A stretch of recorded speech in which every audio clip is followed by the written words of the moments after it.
til Tyrkiet, hvor vi står på Theresienstadt, hvor vi har været inde og se, hvordan det var lige på og hvordan man lavede det omkring 2. verdenskrig.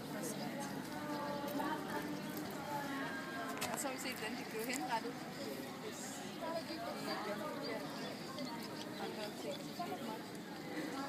De blev bare Og der blev enten skudt, eller så blev de hængt. Men der var en mand, det var en eller anden mand, der flygtede. Ja, og vi er faktisk også kommet til Prag, eller til Kiev forresten.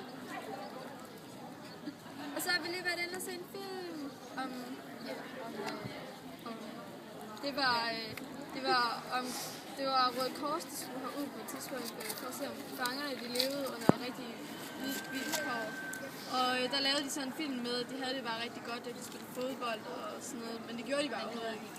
De havde det bare så frygteligt. Og der var sygestuer og steder, hvor man kunne bevæge sig. Men det blev alligevel aldrig brugt. Ja, og det er det. Super. Og så så vi diverse muligheder, der er op til 170 mennesker, eller var 170.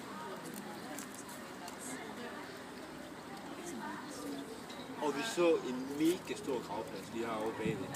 Ja, lige derovre. Derovre. Mega stor gravplads. Ja, du skal vente. Alle mindeste. Rigtig godt. Og vi så jødekorset. Nej, Lystjern. Ja. Den der. Kan vi stoppe? Stop.